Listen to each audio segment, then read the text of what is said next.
A dead bird that was gutted was on our porch, and a red-colored stain appeared on the sides of our home. My husband and I knew right then we had to leave. My husband called the police, but they said they couldn't do anything as somebody might just be playing with us, claiming one of my twins was a reincarnation of their lost child. The red stain on the wall and our door was an animal's blood. They offered to file for a restraining order once we figured out who did it. My husband was eager and knew who it was after we reviewed the footage from our Ring camera. I told him not to since it was my sister's in-laws, and maybe talking to them would sort this out. I don't believe in this kind of arrangement, but I was wrong. After her mother-in-law's visit, I told my sister about her weird behavior, and it did scare us. I'm not sure if she ever said anything, but her mother-in-law kept coming back at exactly 3 a.m. praying. She would stay on the porch, standing, whispering while her head tilted. My sister then told me that I shouldn't keep my own kids from her and that I should feel bad because she lost her child. She went on telling me how I would feel if I lost a child.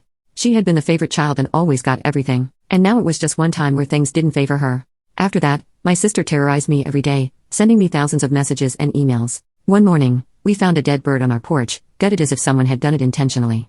It went on for a week. I called my sister and told her that if her mother-in-law visited again, we would call the police. My sister never replied.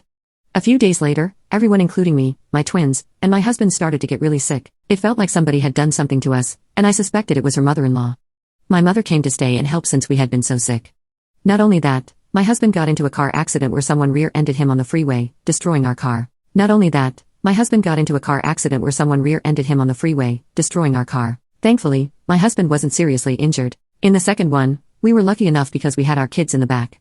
With my husband's quick reflexes, he was able to avoid the car on his right, which collided with a car in front of us, hitting another car, which resulted in 2 casualties. One day, I let my mother visit me to help with the chores. That same evening, my husband came home from work and woke me up, showing me footage from the Ring camera. While I was resting, my mother had let my sister and her husband into our home.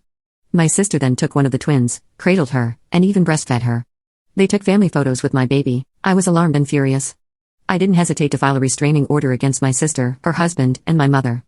Not only that, but I also discovered my mother had put a sleeping pill in my soup. My husband saw the box right before taking the trash out, which explains how I was knocked out for 8 hours. I started to get really scared because they were doing everything they could to get my child. My husband decided we needed to leave our home and move somewhere else. We didn't stay for long and moved out, placing our things in storage temporarily and living in a hotel, which felt more secure. My husband found a home 45 minutes away from everyone. Comment below. I'll tag you in part 2.